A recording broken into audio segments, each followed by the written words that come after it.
Hello dear students, मैं हूं मिथिलेश कुमार और आप सभी लोगों का स्वागत करता हूं उदित फार्मेसी के ऑनलाइन लर्निंग प्लेटफॉर्म पर। कैसे हैं आप सभी लोग? आशा करता हूं अच्छे होंगे, स्वस्थ होंगे और मस्त होंगे। आज के इस लेक्चर में हम लोग फार्माकोथेरेपेटिक्स का टॉप 20 सीरीज का पार्ट 8 करने वाले हैं। पार्ट 8 में क्वेश्चन नंबर 7 को डिस्कस करेंगे। देखो भाई, अभी तक क्वेश्चन नंबर 6 तक पढ़ चुके हैं और अभी के टाइम पर बच्चे बहुत ज़्यादा डेविएट होंगे कि क्या पढ़े क्या ना पढ़े। मेरा बात मानो, सिर्फ टॉप 20 पढ़ो। जो 20 क्वेश्चन में अच्छे से हिंदी इंग्लिश में एक्सप्लेन कर रहा हूँ, इसलिए थोड़ा समय लग रहा है। बस इतना पढ़ लो, इससे बाहर कुछ नहीं जाएगा। जो टॉप 20 कंप्लीट कर लेगा हर सब्जेक्ट का, उसका पेपर 60 से 70 नंबर क्वेश्चन है ना, 80 में से 80 नंबर का पेपर होता है, उसमें से 60 से 70 नंबर के पेपर सिर्फ टॉप 20 से आएंगे। चाहे वो लॉन्ग हो, चाहे वो शॉर्ट हो या एमसीक्यूज़ हो, सब कुछ यहीं से फंसेगा। साथ साथ में मैं एमसीक्यूज़ भी करा रहा हूँ, इसलिए कभी भी डेविएट होने का मन करे तो बिल्कुल मत होना, क्योंकि ये अगर छूट गया तो फिर कुछ और नहीं, कोई मतलब नहीं होगा, फिर आपको दिक्कत होगी। सो प्लीज़ फोकस करिए इस पर, टॉप 20 पर। ठीक है, चलो भाई, अभी हम लोग पार्ट 8 को कंटिन्यू कर रहे हैं। पार्ट 8 में क्वेश्चन नंबर 7 हमारा रहने वाला है। क्वेश्चन नंबर 7 है हमारा क्या, explain the treatment of hypothyroidism and hyperthyroidism. यहाँ पर सिर्फ ट्रीटमेंट पूछा गया है क्वेश्चन में कि भाई हाइपोथायराइडिज्म का ट्रीटमेंट बताइए, हाइपरथायराइडिज्म का ट्रीटमेंट बताइए, यानी हाइपोथायराइडिज्म और हाइपरथायराइडिज्म का उपचार बताइए। लेकिन आपको पता है लॉन्ग आंसर का क्वेश्चन बिल्कुल लंबे में आंसर लिखना होता है, तो सिर्फ ट्रीटमेंट लिखोगे तो नंबर कैसे मिलेगा। तो क्वेश्चन भले ही ट्रीटमेंट बोला है, लेकिन आपको ऐसे क्वेश्चन में लिखना है सबसे पहले हाइपोथायराइडिज्म क्या होता है, फिर उसके बाद हाइपोथायराइडिज्म के कारण क्या हैं, फिर उसके लक्षण क्या हैं, देन ट्रीटमेंट लिखेंगे तो ज़्यादा बेटर होगा। हाँ, अगर शॉर्ट क्वेश्चन में आए तो सीधा ट्रीटमेंट लिख सकते हैं। ठीक है, हाँ।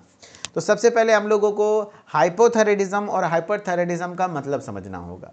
देखो भाई, आपके बॉडी में है थायराइड ग्लैंड, और थायराइड ग्लैंड कुछ हार्मोन बनाते हैं। उन हार्मोन का नाम है जैसे T3, जिसको हम लोग ट्राई आयोडोथायरोनिन कहते हैं, T3 हार्मोन है। वैसे आपका होता है T4, वैसे आपका होता है T4 हार्मोन।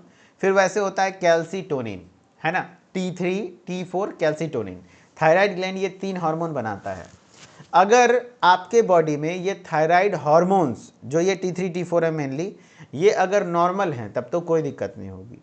लेकिन अगर थायराइड हार्मोन लेवल का ज़्यादा हो गया, अगर TH हार्मोन ज़्यादा हो गया, देखो ये हाइपरथायराइडिज्म दिख रहा है ना, यहाँ पर थायराइड हार्मोन अगर जो ज़्यादा हो गया तो उसको हाइपरथायराइडिज्म कहेंगे। क्या कहेंगे? हाइपरथायराइडिज्म कहेंगे। बल्कि अगर जो थायराइड हार्मोन कम हो गया, थायराइड हार्मोन्स कम हो गए, लेवल कम हो गया, तो हाइपोथायराइडिज्म। याद रखने के लिए आपको मैं कुछ वर्ड्स बता रहा हूँ, इसको नोट करके हाईलाइट कर लीजिए।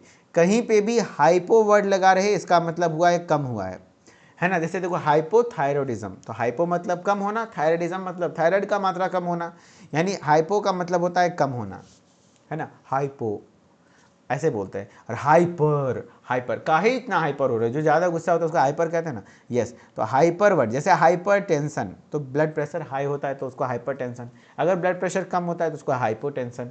जस्ट लाइक दैट, हाइपर मतलब कहीं पे भी लिखा रहे तो ज़्यादा होता है। ठीक है, बेसिक सा क्वेश्चन था। एक बार सिंपली क्वेश्चन पूछ दिया गया था, बताओ भाई हाइपोथायराइडिज्म में थायराइड का मात्रा बढ़ता है या घटता है। तो जिसको ये ट्रिक पता होगा वो आसानी से जवाब दे देगा, है कि नहीं। हाँ, तो ओवरऑल आपने बेसिकली समझ लिया कि भाई हाइपोथायराइडिज्म में होता क्या है और हाइपरथायराइडिज्म में होता क्या है। तो सर हाइपोथायराइडिज्म में क्या होता है, थायराइड की मात्रा कम हो जाते हैं। हाइपरथायराइडिज्म में क्या होता है, तो भैया थायराइड का मात्रा बढ़ जाता है।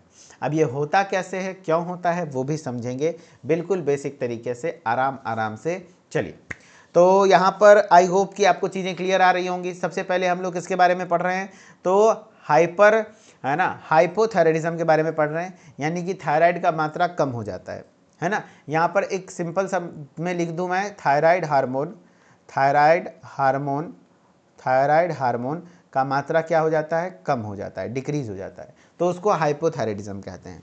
अच्छा, थायराइड हार्मोन का बेसिकली फंक्शन क्या होता है आपकी बॉडी में, पता है? थायराइड हार्मोन का मुख्य कार्य क्या होता है, तो थायराइड हार्मोन का मुख्य कार्य होता है बॉडी में मेटाबॉलिज्म करना, BMR।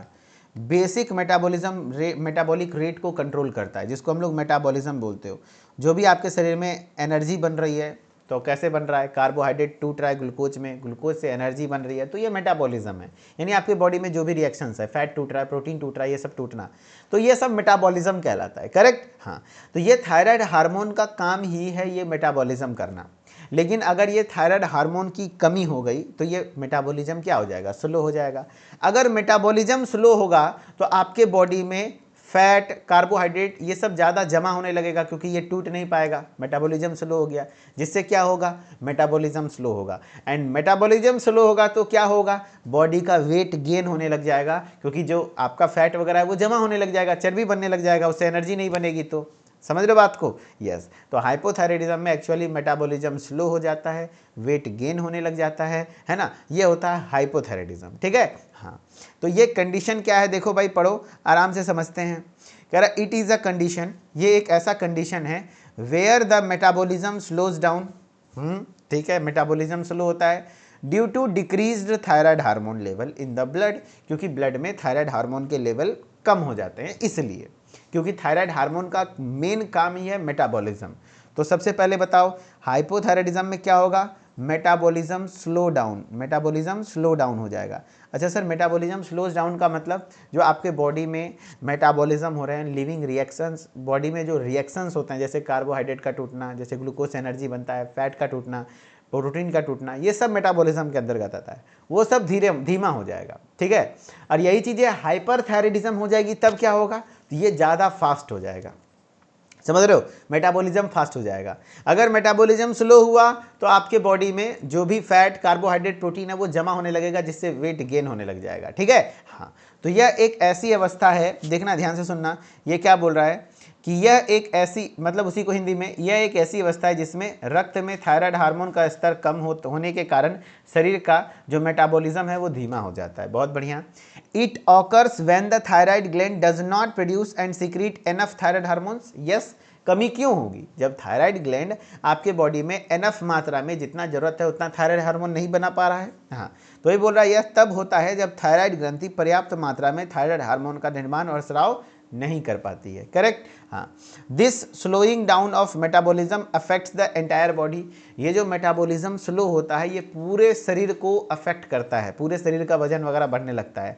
चयापचय की इस मंदता का प्रभाव पूरे शरीर पर पड़ता है। यानी जो ये मेटाबॉलिज्म स्लो हुआ है, पूरे बॉडी में आपका इफेक्ट देखने को मिलता है। अब यह हाइपोथायराइडिज्म क्यों होता है, तो किसी कारणवश, देखो यह हेल्दी थायराइड ग्लैंड है, थायराइड ग्लैंड यहाँ पर होता है, तब तो ठीक है। लेकिन हाइपोथायराइडिज्म में थायराइड हार्मोन सही से हार्मोन नहीं बना पा रहा है ना। हाँ, अब थायराइड हार्मोन नहीं बना पा रहा है तो उसमें कुछ कारण हुआ होगा, तो उसके कारण को भी हम लोग समझते हैं कि किस वजह से होता है। ठीक है, हाँ। इटियोलॉजी ऑफ हाइपोथायराइडिज्म, क्यों होता है हाइपोथायराइडिज्म भाई, थायराइड हार्मोन की कमी क्यों हो गई। तो देखो, प्राइमरी हाइपोथायराइडिज्म, जिसको हम लोग प्राथमिक हाइपोथायराइडिज्म कहते हैं, उसके कारण क्या है, autoimmune disorder such as Hashimoto's thyroiditis. यानी एक बीमारी है ऑटो इम्यून डिसऑर्डर, यानी आपके बॉडी का इम्यून सेल, यानी आपके बॉडी का सोल्जर, इम्यून सेल जैसे WBCs वगैरह है, जो कि फॉरेन बॉडीज को मारने का काम करता है, जिसको सोल्जर कहते हैं, तो वो आप ही के थायराइड ग्लैंड पर अटैक करता है। जैसे सिंपली समझो, हमारे बॉडी का सोल्जर, सैनिक कौन है, WBC है, क्योंकि वो फॉरेन बॉडी से प्रोटेक्ट करता है। जैसे हमारे इंडिया का सोल्जर आर्मी है, वो क्या करता है, जो भी आतंकवादी है उससे हमें लोगों को प्रोटेक्ट करता है। लेकिन सोचो अगर वो आतंकवादी सिविलियंस पे, यानी हम ही लोगों पे हमला करने लग जाए, हो सकता है। जस्ट लाइक दैट हमारे बॉडी का जो इम्यून सिस्टम है, प्रतिरक्षा तंत्र है, वो उसके जो मतलब इम्यूनिटी वाले सेल्स हैं, वो हमारे बॉडी के थायराइड ग्लैंड पर अटैक कर देते हैं। तो उस कंडीशन को हम लोग कहते हैं हाशीमोटोज डिजीज़। चूँकि हाशीमोटोज नाम के वैज्ञानिक ने इसको डिस्कवर किया था, इसलिए इसका नाम हाशीमोटोज डिजीज़ हो गया। तो पूछा जाता है कि भाई हाइपोथायराइडिज्म का प्राइमरी कारण क्या है, तो यह हाशीमोटोज डिजीज़ है, थायरोइडाइटिस है, जिसमें आपके ऑटो इम्यून डिसऑर्डर है, यानी आपके बॉडी का इम्यून सेल थायराइड ग्लैंड पर अटैक कर देता है ना। हाँ, तो वही चीज़ें यहाँ पर लिखा हुआ है, ऑटो इम्यून विकार, जिसमें हाशीमोटोज थायरोइडाइटिस है। फिर है use of radio active iodine. अगर रेडियो एक्टिव आयोडीन का उपयोग करेंगे तो भी हो सकता है।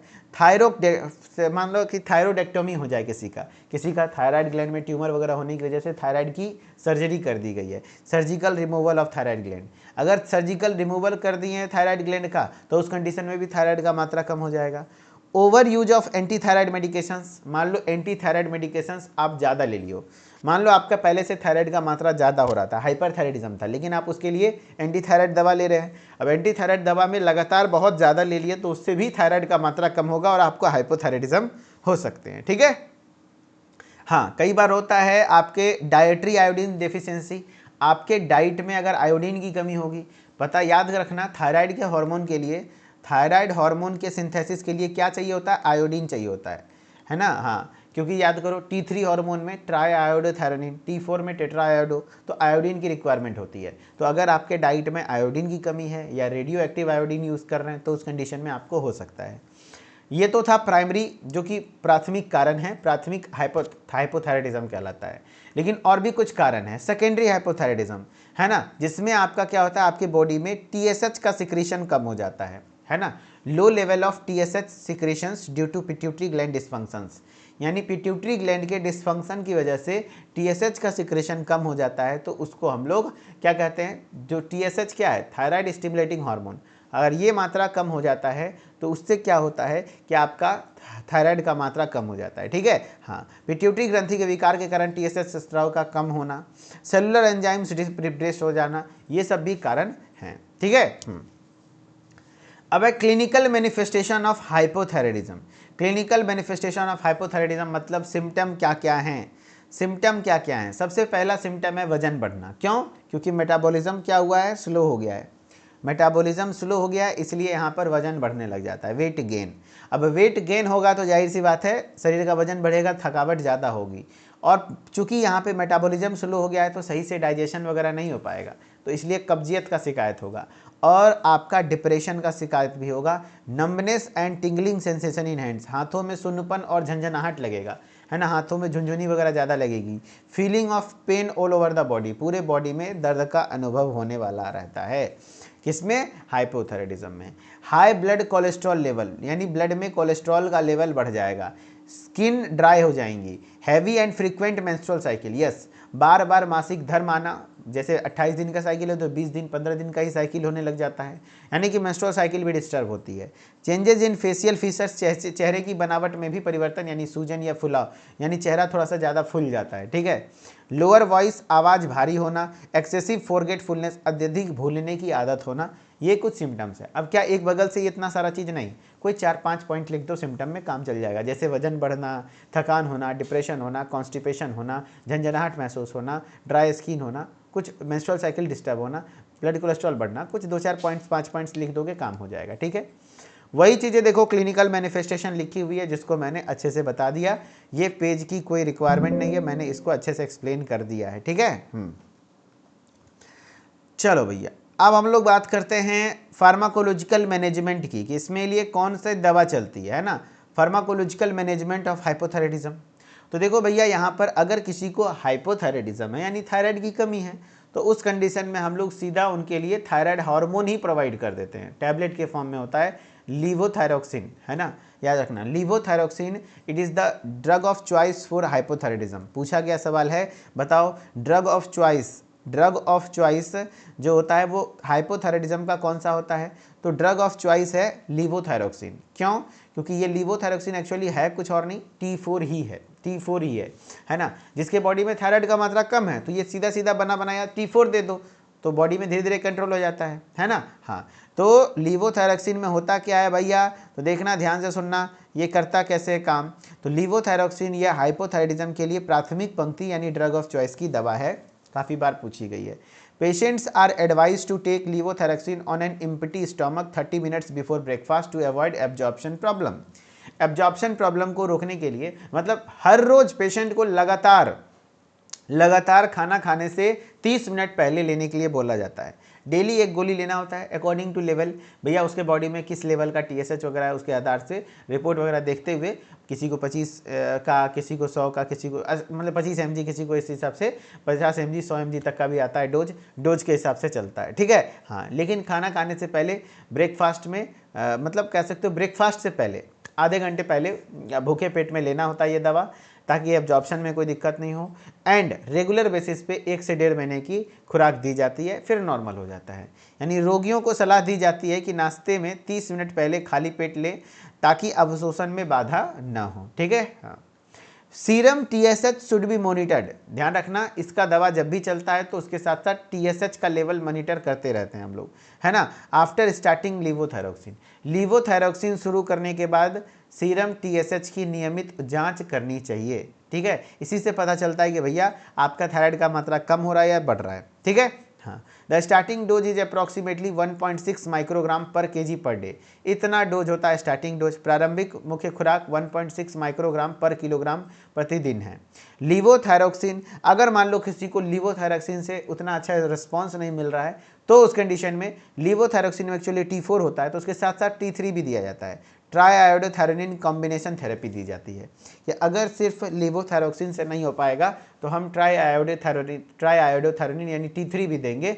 And used when patient do not respond well levothyroxine alone, यानी कि सिर्फ लीवोथायरॉक्सिन से पेशेंट अगर अच्छा रिस्पॉन्स नहीं कर रहा है तो उस कंडीशन में ट्राईआयोडोथायरोनिन का कॉम्बिनेशन थेरेपी भी दिया जाता है। यानी लीवोथायरॉक्सिन प्लस T3 संयोजन थेरेपी जब केवल लीवोथायरॉक्सिन से पर्याप्त सुधार नहीं होता है तब दी जाती है। कौन? ये आपका लीवोथायरॉक्सिन के साथ साथ T3 भी, ठीक है। हाँ, फिर क्या है भाई, यहाँ पे देखो डाइसेक्टेड पिग थायराइड एक्सट्रैक्ट जो होते हैं जिसमें आपके contents T4 and T3 in a ratio of, जो कॉम्बिनेशन होता है उसमें एक्चुअली रेशियो जो होता है T4 T3 का 4:1 होता है। यानी चार मात्रा है किसका, T4 का, और T3 1 होता है, ठीक है। यानी कि डाइसेक्टेड पिग थायराइड एक्सट्रैक्ट जो होते हैं जिसमें पिग से यानी कि सुअर से थायराइड को निकाला जाता है तो उसमें T4 का मात्रा और T3 का अनुपात 4:1 होता है। थायरोड या फिर ट्राईआयोडोथायरोनिन थेरेपी स्पेशल T3 भी दिया जाता है। Used in special case requiring rapid action, अगर हमको रैपिड एक्शन चाहिए, विशेष परिस्थिति में जब शीघ्र प्रभाव चाहिए होता है तो सीधा T3 दे दिया जाता है पेशेंट को। यानी इसका ट्रीटमेंट क्या है, मेनली लीवोथायरॉक्सिन है, primary first choice of drug है, खाली पेट डेली लेना होता है आधे घंटे पहले ब्रेकफास्ट में, और उस TSH को मॉनिटर करना होता है। अगर मान लो नहीं हुआ, लीवोथायरॉक्सिन से बेटर रिस्पांस नहीं मिला तो कॉम्बिनेशन थेरेपी दी जाती है, और कॉम्बिनेशन थेरेपी में आपका लीवोथायरॉक्सिन के साथ साथ ट्राईआयोडोथायरोनिन भी है और रेशियो 4:1 रहता है। एंड फिर अगर जो इमीडिएट रिस्पांस चाहिए तो सीधा T3 का टैबलेट भी चलता है, ठीक है। हाँ, अब इसके नॉन फार्माकोलॉजिकल मैनेजमेंट क्या है sir?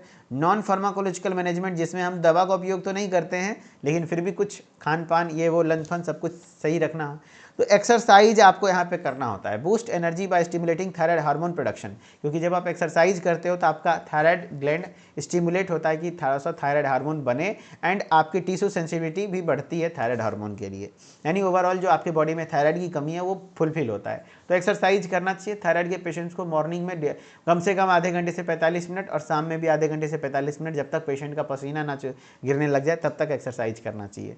Thyroid gland secretion are also affected by stress, so meditate and do not do yoga to lower stress level. जाहिर सी बात है, नॉन फार्माकोलॉजिकल मैनेजमेंट में स्ट्रेस, एक्सरसाइज करना हर बीमारी का इलाज है भाई, स्ट्रेस कम लेना क्योंकि स्ट्रेस लेने से और ज़्यादा दिक्कत होती है। एंड कहा जा रहा iodine is very important for the body, yes iodine बहुत ज़्यादा जरूरी है। सो इसलिए थायराइड के वेल फंक्शनिंग के लिए आप आयोडीन युक्त फूड, यानी जो जिसमें आयोडीन होते हैं, सी फूड या फिर आयोडीन युक्त नमक वगैरह खाने से आयोडीन प्रॉपर ले। So take it enough in your diet, यानी आपके डाइट में ये सब चीज़ें होनी चाहिए with zinc, iron, copper and other elements, फिर आपका हाइपोथायरिज्म ट्रीट हो जाएगा, ठीक है। हाँ, ये था हाइपोथायराइडिज्म, ठीक है। देखो भाई, ये इंग्लिश वाला स्लाइड को मैंने एक्सप्लेन कर दिया, वही हिंदी में भी है ना। आज मेरे कंटेंट क्रिएटर ने लगता है भांग पिया हुआ था। चलिए, तो हम लोग नॉन फार्माकोलॉजिकल मेथड को हम लोग एक्सप्लेन करेंगे, ठीक है। वही चीज़ें यहाँ पर फिर से लिखी हुई है, एक्सरसाइज बूस्ट एनर्जी, वही चीज़ें लिखे हुए, व्यायाम ऊर्जा को बढ़ाता है तथा थायराइड हार्मोन को क्रिया को बेहतर बनाता है, उत्तकों की थायराइड हार्मोन के प्रति संवेदनशीलता बढ़ती है। फिर यहाँ पे स्ट्रेस, तनाव का प्रभाव थायराइड ग्रंथि के स्राव पर पड़ता है, इसलिए तनाव कम करने में भी मेडिटेशन और योगा करना चाहिए। आयोडीन, थायराइड के सामान्य कार्य करने के लिए आयोडीन अत्यंत आवश्यक है, इसलिए आहार में पर्याप्त आयोडीन तथा जिंक, आयरन, कॉपर लेना चाहिए। वही चीज़ें इंग्लिश में लिखी हुई हैं, ये पेज अलग से, ये वाला पेज अलग से ऐड किया हुआ है, इसको हटा देते हैं, ठीक है।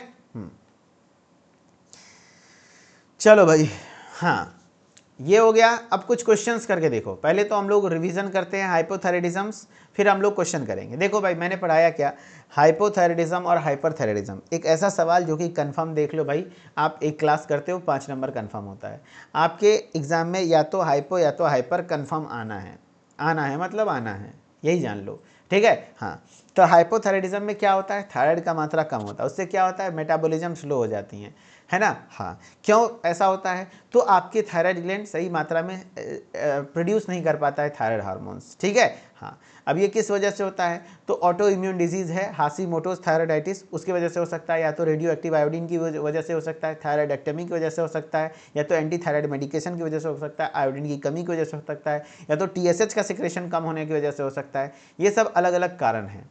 वजन बढ़ना, कॉन्स्टिपेशन होना, थकान होना, ये सब इसके सिम्टम हैं।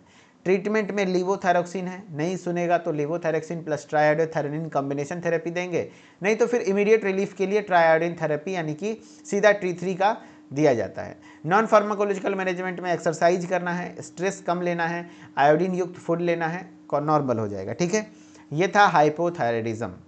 अब हम लोगों को हाइपोथायराइडिज्म से रिलेटेड कुछ क्वेश्चंस करने हैं, तो इसके लिए मैं चाहूँगा कि आप सभी लोग अपने अपने चैट सेक्शन पर ध्यान दें और अब आंसर करें। मैं 1 सेकेंड चैट सेक्शन ओपन कर देता हूँ, रुक जाओ भाई।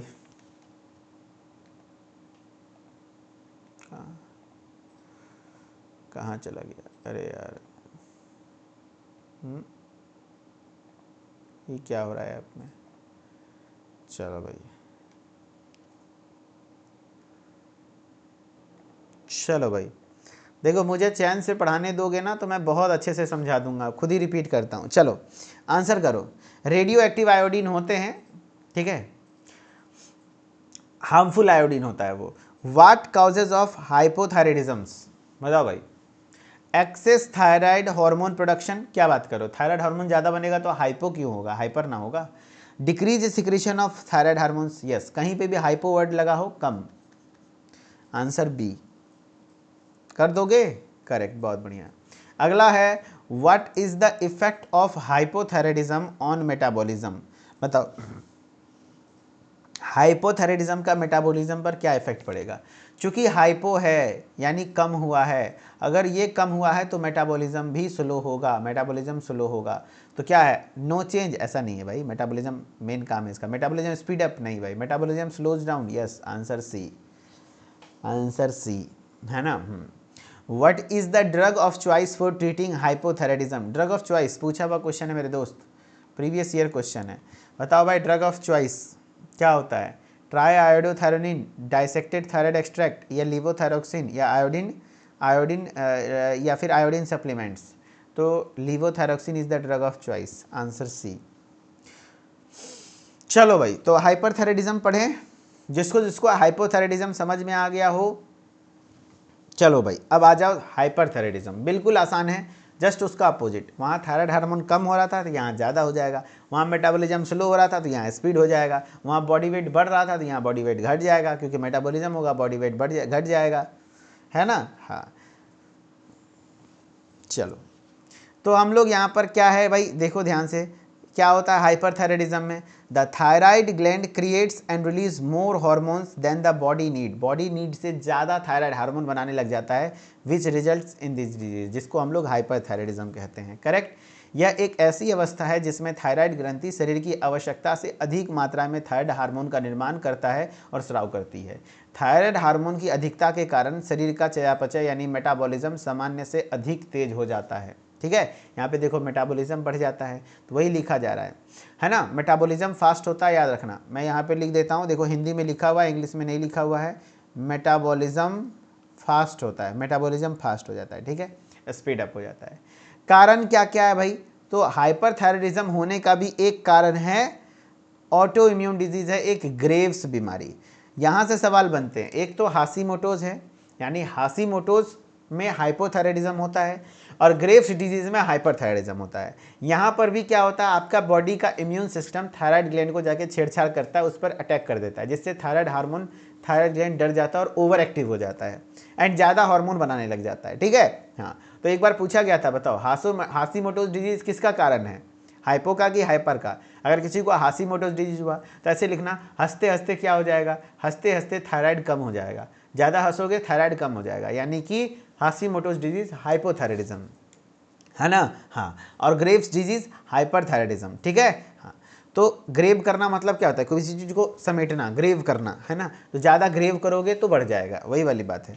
तो ये एक ट्रिक है। बाकी ऐसे देखो, इम्यून सिस्टम ओवर एक्टिव हो जाते हैं, the thyroid gland leading to excess thyroid hormone production, यानी जब इम्यून सिस्टम ओवर एक्टिव होता है जिसकी वजह से थायराइड ज़्यादा बनने लग जाता है, यानी ग्रेव रोग। यह एक ऑटो इम्यून विकार है जिसमें प्रतिरक्षा तंत्र थायराइड ग्लैंड को अत्यधिक सक्रिय कर देता है, जिससे अधिक मात्रा में थायराइड हार्मोन बनने लगते हैं। एक्चुअली थायराइड डर जाता है, जिसके डर से होता है ना, मान लो थायराइड ग्लैंड है, उसके ऊपर बंदूक सटा देंगे, जल्दी करो जल्दी करो और जल्दी रिलीज करो, हरा के निकाल देगा वो, समझ रहे हो, वही चीज़ होती है।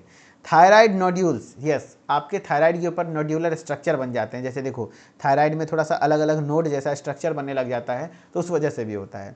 Nodular structures in the thyroid gland produces more hormones than required by the body, यानी थायराइड नोड्यूल्स यानी थायराइड ग्रंथि में गांठ जैसी संरचनाएं बनने लग जाती हैं जो शरीर की आवश्यकता को अधिक हार्मोन का निर्माण कराती हैं।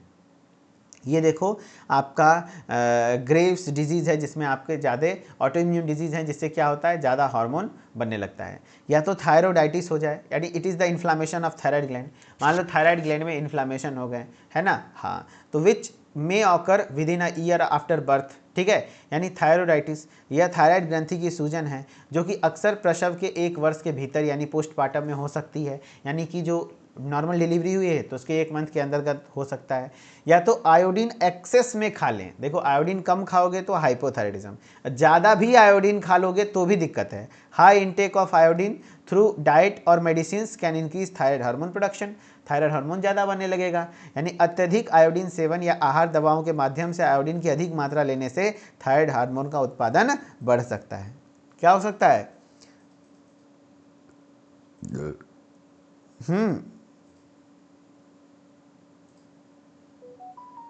क्या होता है, थायराइड हार्मोन का लेवल बढ़ जाता है। ठीक है, इसके क्लिनिकल सिम्टम्स, इससे क्या होता है भैया, हाइपरथायराइडिज्म में चूंकि यहाँ पर थायराइड का मात्रा ज़्यादा हुआ है, देखो कॉन्सेप्ट डेवलप करो, अपने से सिम्टम लिख दोगे।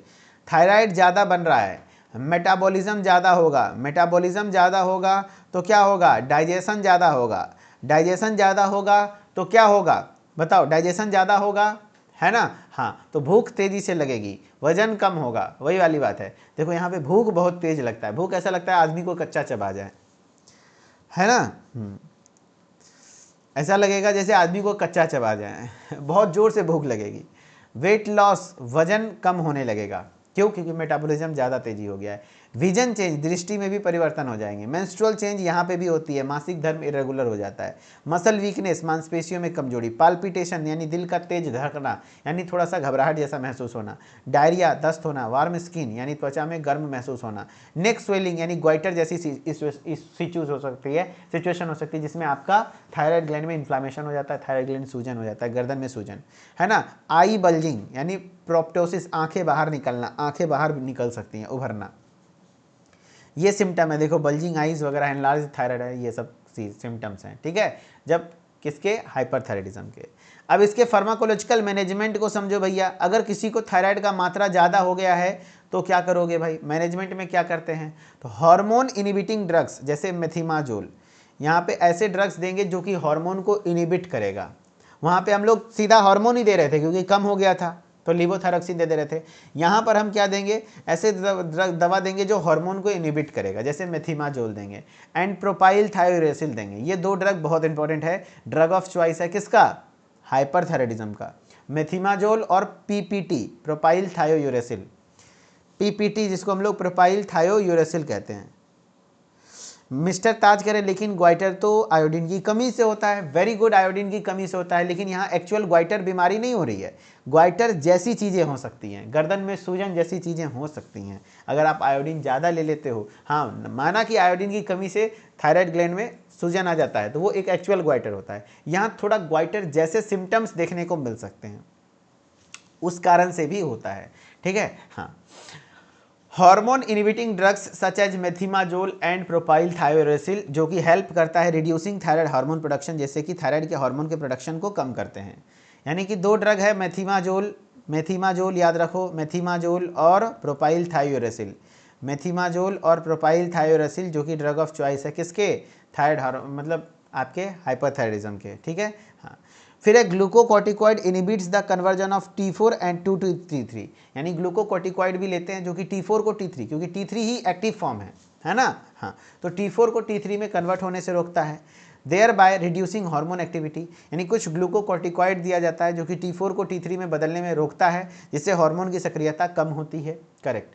Radio active iodine destroys thyroid tissue, यानी जो भी रेडियो एक्टिव आयोडीन है, यहाँ जैसे वहाँ पे रेडियो एक्टिव आयोडीन लेने से क्या हो रहा था कि जो आपका थायराइड का मात्रा कम हो जा रहा था, तो यहाँ पर चूंकि बढ़ा हुआ है तो यहाँ रेडियो एक्टिव आयोडीन यूज़ करेंगे क्योंकि ये थायराइड टिश्यू को डिस्ट्रॉय करता है and reduces thyroid hormone secretion, यानी रेडियो एक्टिव आयोडीन्स दवा के फॉर्म में आते हैं, उसका यूज़ करने से थायराइड टिश्यू को डिस्ट्रॉय करता है, जिससे थायराइड थोड़ा सा कम होता है। ठीक है, हाँ।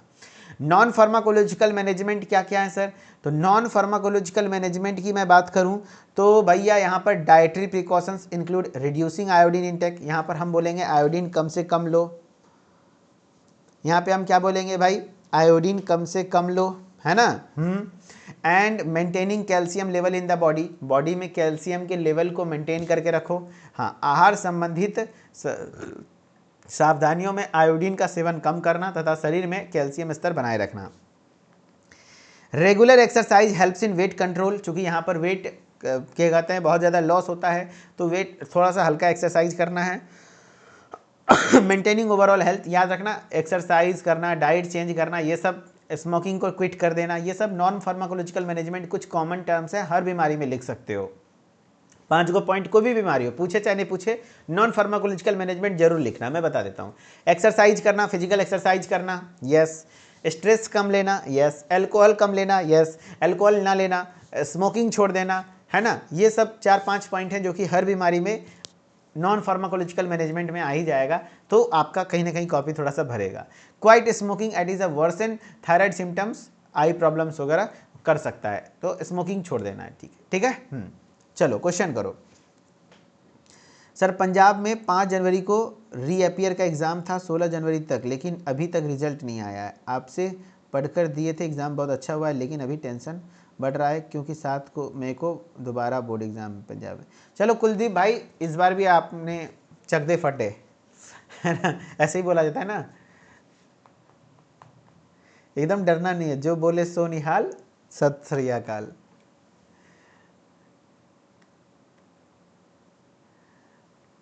What happens in the hyperthyroidism? What happens hyperthyroidism? The thyroid gland produces fewer hormones. Hyper में क्या थायराइड हार्मोन कम बनता है? नहीं, थायराइड हार्मोन ज़्यादा बनता है। थायराइड ग्लैंड स्टॉप, ऐसा भी नहीं है। Thyroid gland produces more hormones than need, जरूरत से ज़्यादा बनाने लगता है। Which autoimmune condition is a common cause of hyperthyroidism? Hyperthyroidism के कॉमन कॉज, ये क्वेश्चन देखो पूछा जाता है, जवाब दो। अरे भैया हमने बोला था हाशीमोटोज, तो हाशीमोटोज या तो ग्रेव्स में ही कन्फ्यूजन होता है, और सब में तो कन्फ्यूजन होगा नहीं, हाशीमोटोज या तो ग्रेव्स में, तो हंसते हंसते क्या होता है, कम हो जाता है। यहाँ बोल रहा है हाइपर, तो हाइपर में होगा ग्रेव्स, अगर हम ग्रेव करेंगे चीज़ों को, ग्रेव करना यानी इकट्ठा करना, तो बढ़ेगा। What is thyroiditis? थायरोडाइटिस का मतलब क्या है? कहीं पे भी आइटिस वर्ड लग जाए यानी inflammation. Cancer of the thyroid gland, क्या बात करो, नहीं। Inflammation of the thyroid gland, yes, thyroid gland में इन्फ्लामेशन हो जाते हैं, तो आंसर बी। बताओ भाई, which of the following drug is used to inhibit thyroid hormone production? Thyroid hormone के प्रोडक्शन के लिए, थायराइड हार्मोन के प्रोडक्शन को इनहिबिट करने के लिए कौन सी दवा का उपयोग करते हैं? Levothyroxine, methimazole, prednisone, desmopressin.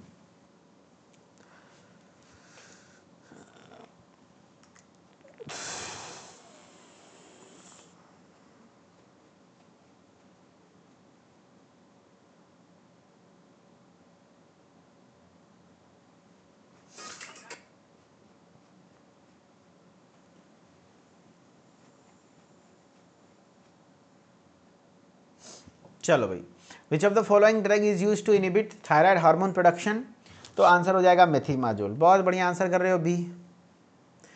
How does radioactive iodine treat hyperthyroidism, radioactive iodine किस तरीके से ट्रीट करता है हाइपरथायराइडिज्म, क्योंकि ये थायराइड टिश्यू को डिस्ट्रॉय करता है। बूस्ट आयोडीन एब्जॉर्प्शन नहीं, एनहेंस टीएसएच सिक्रेशन नहीं, destroy thyroid tissue to reduce hormone release, answer C. That's all, आज का क्लास बस इतना है। अगली क्लास में अगला क्वेश्चन, क्वेश्चन नंबर 8 है ना। बिल्कुल हम लोग कोशिश, हमारा प्रयास रहेगा कि हम लोग 20 तारीख तक में 20 तारीख तक में 20/4/2026 तक में हम लोग अपना टॉप 20 कंप्लीट कर लें। फिर उसके बाद हम लोग MCQs की ओर बढ़ेंगे। लेकिन आप लोग घबराइएगा नहीं, ऐसा नहीं सोचिएगा कि अरे सर अभी तक तो आप 7 ही क्वेश्चन पहुँचे हैं, कहाँ अगले दिन में हो जाएगा। आगे के क्वेश्चन छोटे छोटे हैं। जैसे ये आज का क्लास बहुत बड़ा था, एपिलेप्सी और पार्किंसन बहुत छोटा छोटा टॉपिक है, आराम से तुरंत से हो जाएगा। देख लो, पार्किंसंस तुरंत से हो जाएगा। फिर उसके बाद अगला क्वेश्चन है अल्जाइमर, स्ट्रोक, माइग्रेन। एक क्लास में 2-2 क्वेश्चंस कवर होने लग जाएंगे। तो बिल्कुल डरना नहीं है, हम लोग है ना, क्या होगा 1-2 दिन बढ़ेगा आगे। टारगेट ऑलवेज रखना है अच्छे से। 20 से 25 तारीख तक में बढ़िया से करके फिर हम लोग 1 शॉट रिवीजन भी कराएंगे, MCQ भी कराएंगे, टेंशन नहीं लेना है ना। चलो, थैंक यू सो मच, बहुत बहुत शुक्रिया, धन्यवाद। मिथिलेश्वर ऑफिशियल के साथ जुड़े रहिए एंड हर एक अपडेट को पाते रहिए। एंड जो भी लोग हमारे साथ सेंट्रल फार्मेसी ऐप पर डेली मेडिसिन क्विज ग्रुप में जुड़ना चाहते हैं, तो वहाँ पे भी 15 अप्रैल से क्विज ग्रुप स्टार्ट हो रहा है, जो कि आपके एग्जाम में डायरेक्टली मैच करेगा क्वेश्चन कोलॉजी और थेरेपेटिक्स में। तो जरूर से जरूर उस मेडिसिन क्विज ग्रुप में भी जुड़ने का कष्ट करें, जो कि आपके सेंट्रल फार्मेसी के ऐप पर मिलता है। तो प्ले स्टोर पे जाइएगा, सेंट्रल फार्मेसी ऐप को डाउनलोड करके वहाँ से एनरोल कर सकते हैं, ठीक है। चलो, थैंक यू सो मच, है ना। चलो भाई, नहीं तो यूट्यूब चैनल सेंट्रल फार्मेसी का, वहाँ पे विजिट कर सकते हैं। Okay, thank you. चलो ठीक है, bye bye, take care, thank you, है ना, थैंक यू। अब मिलेंगे हम लोग PYQ सीरीज में, जो कि आपके रात में 10 बजे होंगे। बाकी उससे पहले आदित्य सर का होगा 9 बजे, उसको भी अटेंड करिएगा। ओके, चलो, शुक्रिया।